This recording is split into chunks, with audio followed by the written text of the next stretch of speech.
السلام علیکم ورحمۃ اللہ وبرکاتہ۔ تبلیغی جماعت کے ساتھ دعوت کے لیے نکلنا اور ان کا ساتھ دینا، ان کے ساتھ تعاون کرنا، یہ کیسا ہے؟ وعلیکم السلام ورحمۃ اللہ وبرکاتہ۔ آپ نے چونکہ سوال میں ذکر کیا ہے کہ تفصیل کے ساتھ رہنمائی کر دیں، تو سر دست گزارش یہ ہے، افراط اور تفرید یہ یہود و نصارہ میں تھی، تبھی وہ لوگ گمراہ ہوئے ہیں۔ اسلام جو ہے یہ راہ اعتدال ہے، اور ویسے بھی خیر الامور اوسطھا، جب تک اعتدال چیزوں میں رہے تو انسان صحیح نہج پر رہتا ہے، صحیح راستے پر رہتا ہے۔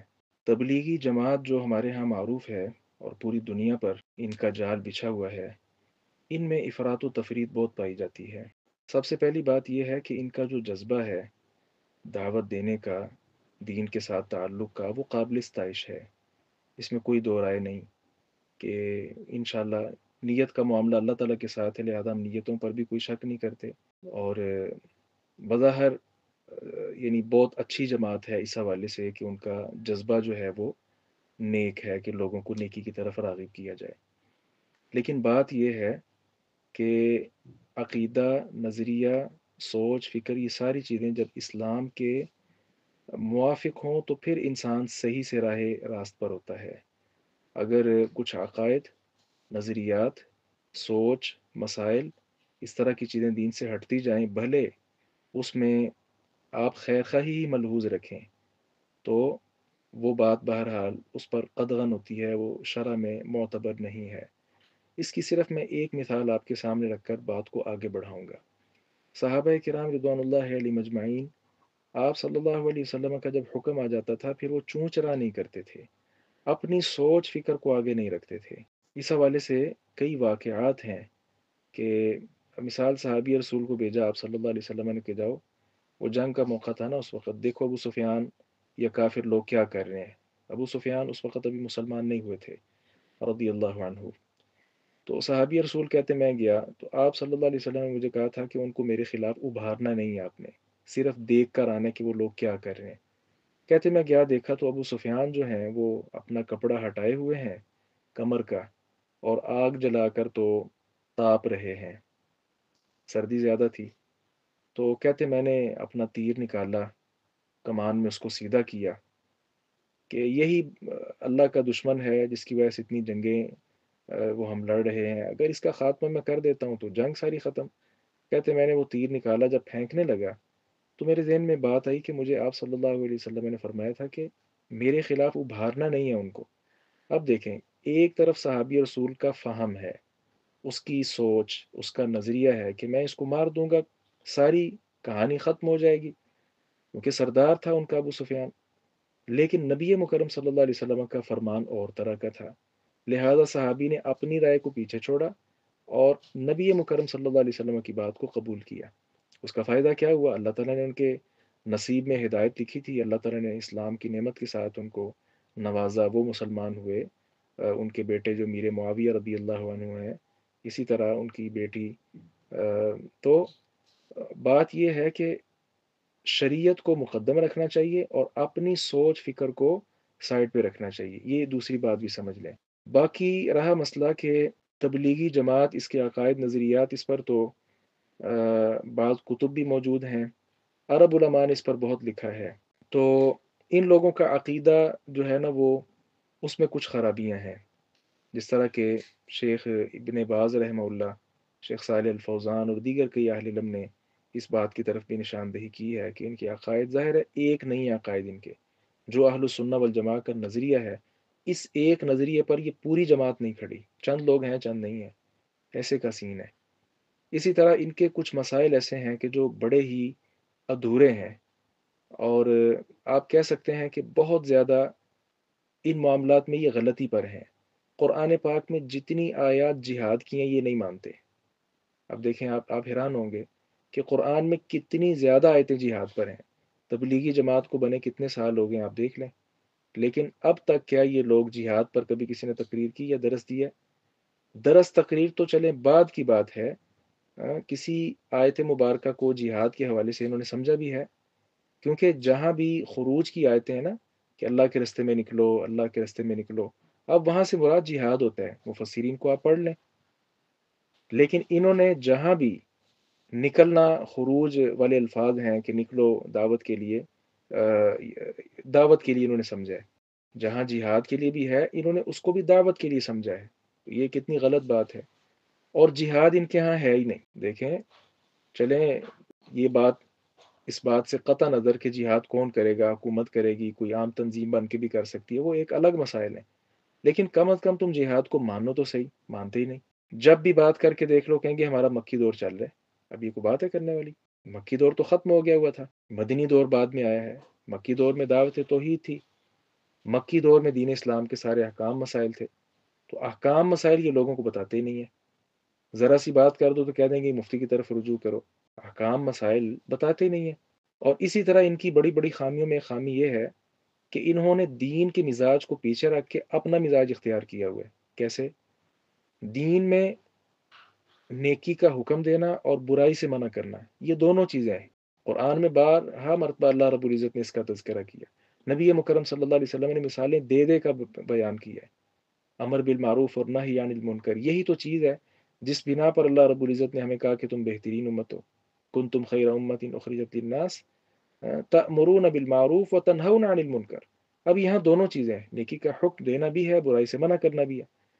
اب میں یہ بات کرتا ہوں، ذرا توجہ سے سنیں۔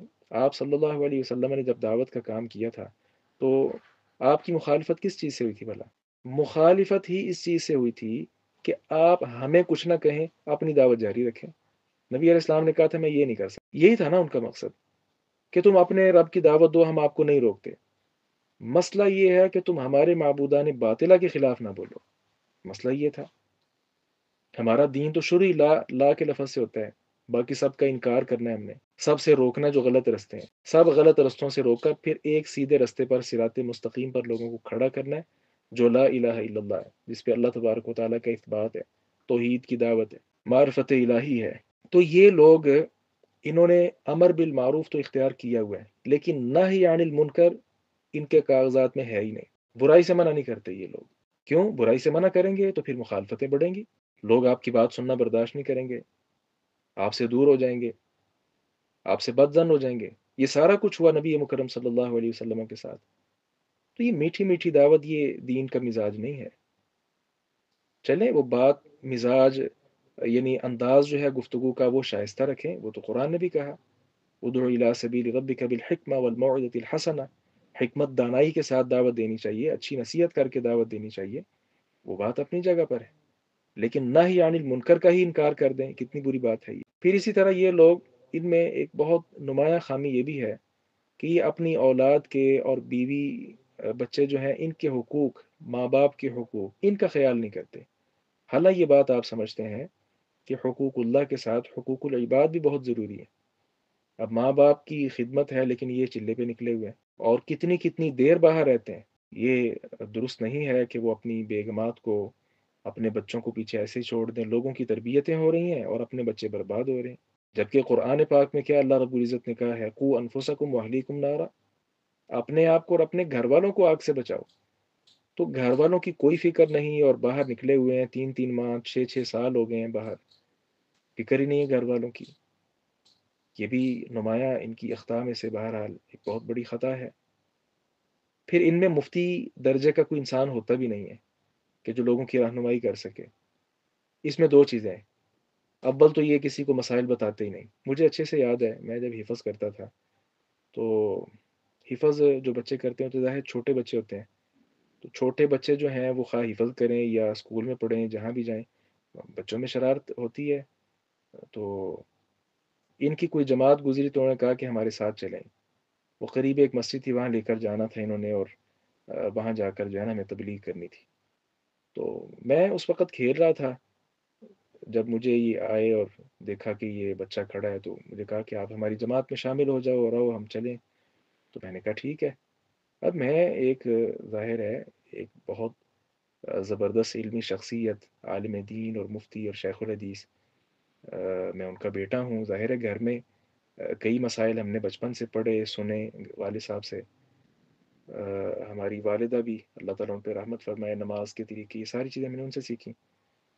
تو بس وہ شرارت میرے ذہن میں تھی، تو میں ان کے ساتھ چلے گیا، مسجد میں جا کر بٹھایا ہمیں، تو بیٹا کھانا ایسے کھاتے ہیں، سیدھے ہاتھ کے ساتھ کھاتے ہیں، بسم اللہ پڑھتے ہیں، یہ اچھی بات ہے، یہ بچوں کو یہ تربیت دینی چاہیے، یہ بہت زبردست بات ہے۔ لیکن مجھے تھا، وہ شرارت تھی نا ذہن میں، مجھے تھا کہ آپ، یہ تو چھوٹی چھوٹی چیزیں ہیں، چلیں اگر کوئی بندہ کھانے سے پہلے بسم اللہ کبھی بھول گیا، تو آپ یہ تو نہیں نہ کہہ سکتے کہ اس نے حرام کھایا یا اس کا کھانا جو ہے وہ عند اللہ مقبول ہی نہیں ہوا۔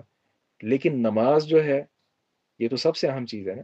میں نے کہا آپ نماز کی بھی دعوت دیں، ہاں ہاں نماز کی بھی دعوت، اور نماز کی بھی دعوت انہوں نے شروع کر دی۔ میں نے کہا صحیح جو طریقہ ہے، نبی طریقہ، وہ بتائیں ان کو، کیونکہ اللہ تعالیٰ کے ہاں عمل تو وہ مقبول ہے جو رسول اللہ صلی اللہ علیہ وسلم نے سکھایا ہے امت کو۔ من عمل عملا لیس علیہ امرنا فہو رد، صحیح بخاری کی حدیث ہے۔ آپ صلی اللہ علیہ وسلم نے فرمایا کہ جس نے ایسا عمل کیا جس پر ہماری مہر نہیں ہے، ہمارا اس پر فیصلہ نہیں ہے، ہمارا وہ طریقہ نہیں ہے، تو اس کا وہ عمل مردود ہے۔ تو میں نے کہا آپ نے ان کو نماز بھی اس کو سمجھ آ گئی، تو وہ کہنے لگا کہ نہیں نہیں، یہ بڑی باتیں ہوتی ہیں اور یہ ہم نہیں کر سکتے، یہ جو بڑے خطیب صاحب آئیں گے نا، یہ وہ کریں گے بات۔ میں نے کہا ٹھیک ہے، ہم ویٹ کر لیتے ہیں۔ کچھ دیر وہاں انتظار کیا تو خطیب صاحب بھی آ گئے، تو انہوں نے مجھے دیکھ کر پہچان لیا کہ یہ جو اس علاقے کے بڑے عالم ہیں، مفتی ہیں، یہ ان کا بیٹا ہے۔ انہوں نے میرے ساتھ کوئی بحث نہیں کی، میں نے اچھے انداز سے میں نے کہا کہ آپ اگر یہ جو بچے اتنے جمع ہوئے ہیں ماشاء اللہ، رفع الیدین کرنا یہ نبی مکرم صلی اللہ علیہ وسلم کی نماز کا حصہ ہے، آمین ہے اور مسائل ہیں، آپ ان کو اگر بتائیں تو وہ کہنے لگے کہ آپ کی بات ٹھیک ہے، میں آپ سے ایگری کرتا ہوں کہ نبی مکرم صلی اللہ علیہ وسلم کی نماز ایسے ہی تھی، اور آپ نے رفع دین کے بغیر کبھی نماز نہیں پڑھی۔ تو مجھے قریب کر کے فرمانے لگے کہ میں جب گھر میں نماز پڑھتا ہوں نا، تو میں رفع دین کے بغیر کبھی نماز نہیں پڑھتا، رفع دین کے ساتھ ہی پڑھتا ہوں۔ تو میں نے کہا دین آپ گھر میں رکھ رہے ہیں، یہاں لوگوں کو جو سمجھا رہے ہیں تو صحیح ان کو بھی گائیڈ کریں آپ۔ تو وہ کہتے ہیں بس آپ جائیں، آپ شاباش جائیں، وہ خیر انہوں نے مجھے وہاں سے رخصت کر دیا۔ تو یہ میں واقعہ ذکر کرنے کا مقصد بھی یہ ہے کہ جو خیر آپ سمجھتے ہیں کہ خیر ہے، تو اس خیر کو صرف اپنے تک کیوں رکھتے ہیں؟ یہ رفع الدین ایک مسئلہ نہیں ہے، اصل یہ پورا نظریہ ہے کہ نبی مکرم صلی اللہ علیہ وسلم سے آپ کو اگر کوئی چیز مل جاتی ہے، صحیح سند سے ملتی ہے، اور علماء دعویٰ کر رہے ہیں کہ اس کے بغیر آپ کی نماز ہی نہیں ہے، تو آپ ادھر ادھر ائمہ کرام کی تقلید میں وہ دعوت آگے پھیلا رہے ہیں ساری۔ یہ صرف رفع الدین ایک مسئلہ نہیں، اس طرح کی کئی مسائل پر اس حوالے سے بات ہو سکتی ہے۔ تو یعنی ان میں جو منہجی کمزوریاں ہیں وہ آپ کہہ لیں کہ بہت زیادہ ہیں، اس لیے۔ اور ایک میرے ذہن میں اور بات آ گئی کہ ان کے ہاں کیا ہے، اچھے سے تربیت نہیں ہے۔ مثال کے طور پہ جماعت چل رہی ہے نا، تو آپ ہیں رستے میں، وہ آپ سے کہیں کہ آ جائیں ہماری جماعت میں شریک ہوں، دعوت کے کام پہ نکلیں۔ اب آپ، یہ میں اپنے آپ کو رکھتا ہوں، آپ محسوس نہ کر جائیں، مثال میں ایک سادہ سا آدمی ہوں، میں دین نہیں پڑھا، کچھ بھی نہیں، حتیٰ کہ میں سگریٹ نوشی کرتا ہوں اور شراب بھی پی لیتا ہوں وغیرہ وغیرہ، اس طرح کا انسان ہوں، میں نے کبھی نماز بھی نہیں پڑھی۔ اب مجھے اپنے ساتھ میں لائیں گے، ٹوپی پہنائیں گے، لباس کچھ بہتر کروا کے مجھے بھی کہیں گے تبلیغ کرو۔ اب دیکھیں وہ انسان جس نے دین پڑھا ہی نہیں، اس کے اپنے کانسیپٹ کلیئر نہیں ہے، وہ دعوت دین سے واقف نہیں ہے، آپ چند بول اس کو سکھا کے آگے اس کو داعی بنا رہے ہیں، وہ داعی کے طور پہ اپنے آپ کو آگے پیش کر رہے ہیں، جس کو، جو شخص اپنے آپ کو داعی کے طور پہ آگے پیش کر رہے ہیں، تو ظاہر ہے لوگ صرف اس بات تک تو نہیں رہتے نا، لوگ اس سے مزید باتیں بھی پوچھتے ہیں، وہ سمجھتے ہیں یہ ہمارا رہنما ہے۔ تو جو انسان خود سے گمراہ ہے، صحیح سے قرآن کا ترجمہ بھی وہ نہیں جانتا، بلکہ قرآن اوپر سے دیکھ کر پڑھنا ناظرہ بھی نہیں جانتا، جب وہ اپنے آپ کو داعی کی حیثیت سے لوگوں کے سامنے پیش کرتا ہے، لوگ پھر کئی طرح کے مسائل اس سے پوچھتے ہیں، تو یہ وہی نہیں ہے جو آپ صلی اللہ علیہ وسلم نے فرمایا تھا ضلوا فاضلوا، خود گمراہ ہوں گے لوگوں کو بھی گمراہ کریں گے لوگ۔ یہ تو اس طرح کا معاملہ یعنی اس میں، اور یہ میں مشاہدے میں ہے یہ بات میرے، یہ بات میں نے ایسے نہیں کر دی، میرے مشاہدے میں ہے یہ بات۔ اور بعض لوگوں کو میں جانتا ہوں کہ وہ دین کی جو ہے نا وہ الف سے بھی واقف نہیں ہے، لیکن وہ جب اس جماعت میں شریک ہوئے ہیں تو وہ ماشاء اللہ داعی بنے ہوئے ہیں، لوگوں کو دعوت دے رہے ہیں۔ تو یہ کتنی عجیب بات ہے، بہرحال یہ خیانت ہے علمی طور پر بھی۔ تو میں شروع میں یہ بات کہہ چکا ہوں کہ جذبہ اچھا ہے کہ ہم اسلام پھیلائیں، لیکن خالص اسلام آگے پہنچانا چاہیے نا، میٹھا میٹھا اسلام، میٹھی میٹھی سنتیں، جس پر لوگوں کی داد واہ واہ یہ چیزیں وصول کر لی جائیں، تو یہ شاید اچھی بات نہیں ہے۔ اسی طرح ان میں بہت بڑے بڑے مسائل میں سے ایک مسئلہ یہ بھی ہے کہ یہ لوگ، ان میں سے اکثریت جو بڑے طبقے کے لوگ ہیں وہ غرور تکبر کا شکار ہوتے ہیں۔ اس کی وجہ کیا ہے؟ اس کی وجہ ہے کہ وہ سمجھتے ہیں کہ سب سے افضل ہم لوگ ہیں، کیونکہ ہم دین کے لیے نکلے ہوئے ہیں۔ دیکھو نام کتنا استعمال کیا ہے انہوں نے، دین کے لیے ہم نکلے ہوئے ہیں۔ حتیٰ کہ آپ اگر قرآن پاک پڑھا رہے ہیں نا کسی مسجد میں بیٹھ کر، یہ آپ کو بھی آ کر تبلیغ کریں گے کہ آپ بھی اللہ کے راستے میں نکلو، اللہ کا خوف کرو۔ ہم، صحابہ کرام سے یہ بات آپ کو مل جائے گی، تابعین سے بھی، کہ کتنے کتنے سال صرف ایک مسند پر بیٹھے رہے قرآن پڑھانے کے لیے۔ تو ان کے ہاں چونکہ وہ خروج خروج ہے کہ نکلو نکلو بس، تو یعنی ان کے ہاں تبلیغ وہ ہے جو آپ اپنے ملک سے یا اپنے شہر سے نکل کر کرتے ہیں، وہ تبلیغ ہوتی ہے۔ تبلیغ آس پاس کے لوگوں کو تبلیغ، یہ بھی تبلیغ ہے۔ آپ ایک جاب کرتے ہیں، آفس میں جاتے ہیں، آپ کے وہاں کولیگ ہیں، کوئی کسٹمر آ گیا، کوئی وہ ایسا شخص، آپ اس کو تبلیغ کریں؟ ضروری ہے کہ آپ اپنا علاقہ سارا چھوڑ کے تبلیغ کرنے کے لیے جائیں؟ چراغ کے نیچے اندھیرے والی مثال ہے۔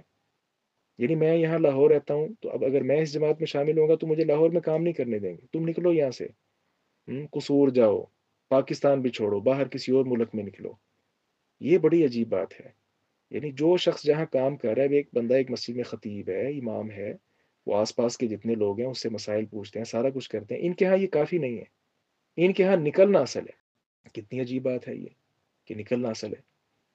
پھر ان لوگوں میں ایک بہت بڑی خطا یہ ہے کہ یہ آ، مسجد حرام میں اور مسجد نبوی میں جو حاضری ہے، اس کی خفت لوگوں کے سامنے ظاہر کرتے ہیں کہ یہ کوئی اتنا بڑا کام نہیں، حج اور عمرہ اس طرح کے جو بڑے بڑے ہم اعمال سمجھتے ہیں، یہ ان کو کچھ بھی نہیں سمجھتے۔ حتیٰ کہ میں نے وہاں کئی بار ایسا دیکھا کہ یہ لوگ وہاں بھی اپنے رائے بند کی تبلیغ کر رہے ہوتے ہیں۔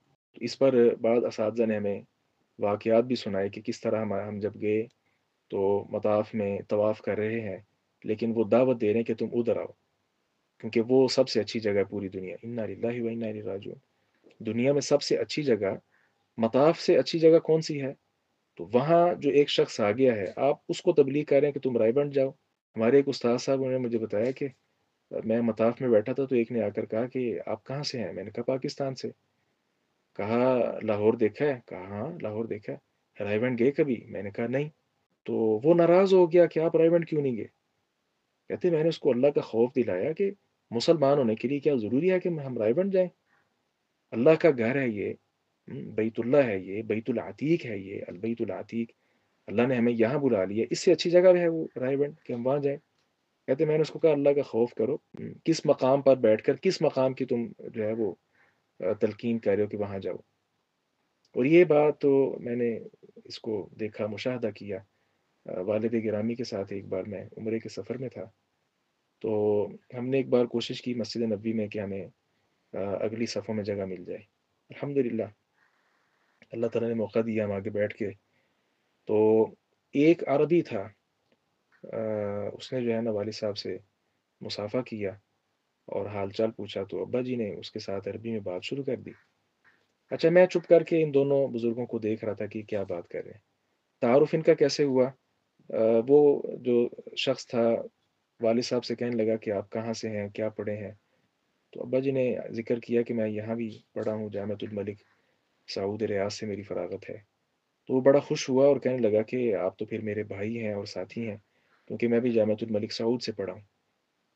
تو اچھا بات آگے بڑھی تو میں صرف خاموشی سے ان دونوں کو دیکھ رہا تھا یہ کیا بات کر رہے ہیں۔ تو ان کی باتوں سے جو مجھے فیل ہو رہا تھا، ایک طرف سنت کا جذبہ ہے اور دوسری طرف جو ہے وہ بس نام کی دعوت اور تبلیغ ہے۔ تو رائے بنٹ کے فضائل اس نے شروع کر لیے، اور اجتماع ہوتا ہے ادھر، یہ ہے وہ ہے۔ تو ابا جی نے پھر اس کو کہا یار اللہ کا خوف کرو، تم کس جگہ پر بیٹھے ہو؟ یہ محبت الوحی ہے، وحی رائے بنٹ نازل نہیں ہوئی جا کر، نبی مکرم صلی اللہ علیہ وسلم کا شہر ہے یہ مدینہ، مدینۃ النبی ہے یہ۔ تو آپ نبوی تعلیمات کو سیکھو اور وہ سکھاؤ یہاں پہ۔ تو یعنی وہ جو تبلیغ کرنے آیا تھا، اس کو تبلیغ ہو رہی تھی۔ الحمدللہ ویسے باتوں کو وہ سمجھ رہا تھا، کیونکہ یہ بات سمجھنے والی ہے اگر انسان اچھے سے اس کو سمجھے۔ تو ان میں مسائل جو ہے نا اس حوالے سے اور بھی کئی ہیں۔ تو اخلاق اخلاق کی بڑی بات کرتے ہیں، آج بات آئی ہے تو میں آپ کو بتا دوں۔ اخلاق جو ہے نا وہ زیادہ تر ان کی زبان پہ ہوتا ہے بس۔ صحیح جو کردار ہے اس سے پتہ چلتا ہے نا انسان کیسے ہے۔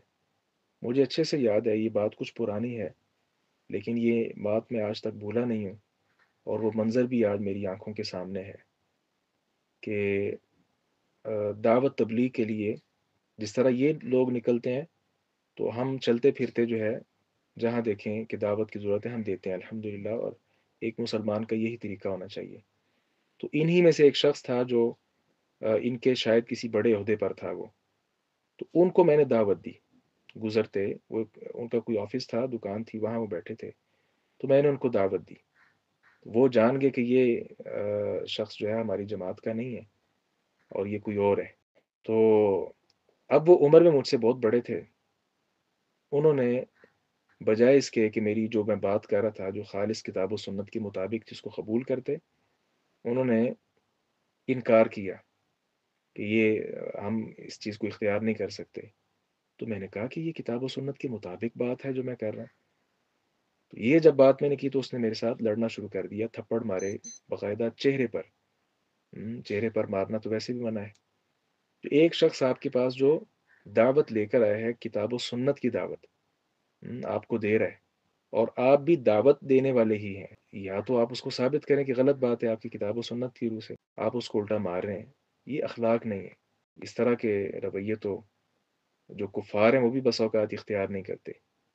تو بات کچھ لمبی ہو رہی ہے، آپ نے اصل تفسیر کا کہا تھا تو میں یہ باتیں آپ سے ذکر کر رہا ہوں۔ بہرحال تبلیغ جو ہے نا اس کے لیے ضروری یہ ہے کہ سب سے پہلے انسان خود عالم ہو، وہ علوم و فنون کو جانتا ہو، کتاب و سنت کا صحیح فہم اس کے پاس ہو، اور اسے چاہیے کہ آس پاس کے جو ایریاز ہیں، اپنا گھر ہے، پڑوسی ہیں، رشتہ دار ہیں وغیرہ وغیرہ، ان سب تک دعوت دین، دعوت توحید پہنچائے۔ ہاں آہستہ آہستہ اسے موقع ملتا ہے کسی اور شہر جانے کا بھی، وہاں بھی جا کر دعوت دے۔ اور آخر میں یہ کہوں گا کہ ہر شخص ہی داعی ہونا چاہیے، ہر مسلمان کو داعی ہونا چاہیے، ایون کہ آپ ڈرائیور ہیں، آپ کے ساتھ جو سواری آ کر بیٹھتی ہے آپ اس کو بھی دعوت دیں اچھے انداز کے ساتھ، پوچھیں آپ نماز پڑھتے ہیں، نماز کی دعوت دیں، اخلاق کی دعوت دیں، عقیدہ کی دعوت دیں، منہج کی دعوت دیں، سنت رسول کی دعوت دیں، جو نبی مکرم صلی اللہ علیہ وسلم کا طریقہ تھا آپ اس کو دعوت دیں۔ آپ شاپ پہ بیٹھتے ہیں، کریانہ ہے، جنرل سٹور ہے، کوئی اور ہے، تو جو بھائی آپ کے پاس چیز خریدنے کے لیے آتا ہے، آپ اگر اس میں کوئی ایپ دیکھتے ہیں، اس نے کوئی تعویذ دھاگا من کا کوئی اس طرح کی چیز پہنی ہے، آپ اس کو دعوت دیں۔ تو ضروری نہیں ہے کہ دعوت جو انہوں نے سمجھا کہ چلہ کاٹو گے تو ہی دعوت ہے۔ کوئی ایک صحابی کا نام بتائیں جنہوں نے ایسے کے چلے کاٹے تھے؟ یہ چلے یہ ان کے اپنے الفاظ ہیں اور اپنی اصطلاحات ہی ہیں۔ ہاں صحابہ کرام آپ صلی اللہ علیہ وسلم ان کو بھیجتے تھے دعوت کی غرض سے، اور وہ دور تھا کہ جن علاقوں کی طرف آپ دعوت کے لیے بھیجتے تھے وہاں کوئی عالم دین ہی نہیں ہوتا تھا۔ جس طرح یہ بر صغیر تھا، نبی علیہ السلام کے دور میں یہاں کوئی 4 کے قریب صحابہ کرام آئے، ابو بکر کے دور میں، عمر کے دور میں بھی آئے، تو صحابہ کرام آئے جنہوں نے یہاں پہ دین کی آبیاری کی آ کر۔ تو ان کا مسئلہ کیا ہے؟ اب تبلیغ کے لیے مثال میں یہاں امام ہوں مسجد میں، تو یہاں آ کر تبلیغ شروع کر دیں گے، یہ کوئی بات ہے؟ یعنی یہاں امام موجود ہے، یہاں کا مدرس استاد موجود ہے، وہ تبلیغ کر رہا ہے، کیا وہ کافی نہیں ہے؟ تو ایسے مقامات کا رخ کرنا اور جا کر لوگوں کو تنگ کرنا، پریشان کرنا، بہرحال ان میں کئی خرابیاں ہیں۔ اس پر تو یعنی کتب بھی بہرحال موجود ہیں، اور عربی زبان میں بھی اب اس پر کتابیں لکھی جا چکی ہیں۔ ایک بات میں بھول گیا، وہ بات یہ ہے کہ ضعیف موضوع بلکہ من گڑت جو روایت ہوتی ہے نا، موضوع کا درجہ ہوتا ہے، وہ بیان کرتے ہیں یہ۔ آپ ان کی کتاب فضائل اعمال دیکھ لیں جو ان کی ریڑھ کی ہڈی ہے، اصل کتاب ان کی فضائل اعمال ہے، اس میں کئی خرابیاں آپ کو مل جائیں گی، جو ان کے ہاں ان کے کسی شیخ الحدیث صاحب نے وہ لکھی ہے، اس کتاب میں کئی طرح کی خرابی ہیں۔ اس لیے اصل ہے کہ ان کو کتاب و سنت کی طرف، آپ صلی اللہ علیہ وسلم نے یہی کہا تھا، ترکت فیکم امرین لن تضلوا ما تمسکتم بہما کتاب اللہ و سنت نبی و سنت رسولہ او کما قال، اللہ کی کتاب اور سنت رسول یہ چیزیں ہیں، آپ نے فرمایا انہیں مضبوطی سے پکڑے رکھو گے، گمراہ نہیں ہوگے۔ ان چیزوں کو تو چھوڑ دیا ہوا ہے۔ تو ضرورت اس امر کی ہے کہ ہم مساجد میں قرآن کی وہ ترجمہ کلاس اس کا اہتمام کریں، حدیث کلاس کا اہتمام کریں، اس طرح دعوت جو ہے وہ آگے پھیلے۔ یہ دعوت کے طریقے ہیں۔ اللہ تعالیٰ ہمارا حامی و ناصر ہو۔ ہمیں کوئی ان سے کوئی دشمنی نہیں ہے، ہمارے بھائی ہیں، مسلمان ہیں، بس ایک طریقہ اور نہج اس میں ہمیں ان کے ساتھ اختلاف ہے کہ انہیں جو منہج ہے وہ اپنے کسی استاد کا نہیں بلکہ منہج وہ اختیار کرنا چاہیے جو نبوی منہج ہے۔ جی، بات لمبی ہو گئی۔ السلام علیکم ورحمۃ اللہ وبرکاتہ۔